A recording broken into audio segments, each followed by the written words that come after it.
வெளிநாட்டு நாணய மாற்று நிர்வாகமானது இலங்கையின் பொருளாதார நிலையை அளவிடும் கருவியாக வரலாற்று அடிப்படையில் செயற்பட்டு வருகின்றது.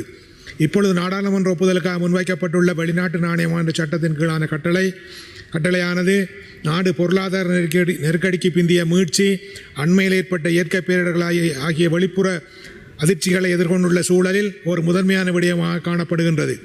2026 ஆண்டு பிப்ரவரி மாதம் 17ஆம் நாள் அன்று நாடாளுமன்றத்தில் முன்வைக்கப்பட்டுள்ள வெளிநாட்டு நாணய மாற்று சட்டத்தின் கீழான கட்டளையானது 2017ஆம் ஆண்டின் 12ஆம் எண் கொண்ட வெளிநாட்டு நாணய மாற்று சட்டத்தின் 22ஆம் பிரிவின் கீழ் வெளியிடப்பட்டுள்ளது.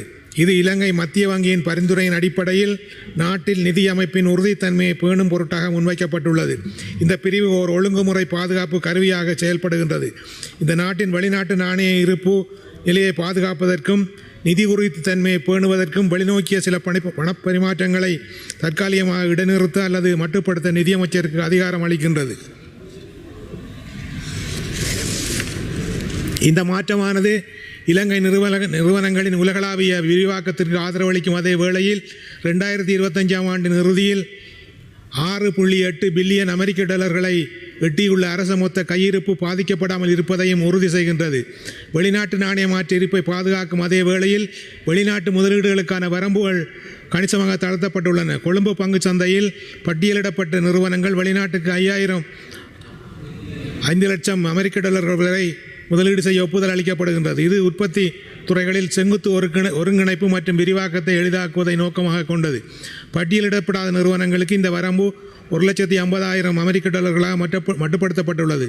இது முந்தைய இடைநிறுத்தங்களோடு ஒப்பிடும் பொழுது குறிப்பிடத்தக்க அதிகரிப்பாகும். இது சிறிய மற்றும் நடுத்தர நிறுவனங்கள் மண்டல அடிப்படையில் கால்வதிக்க உதவுகின்றது.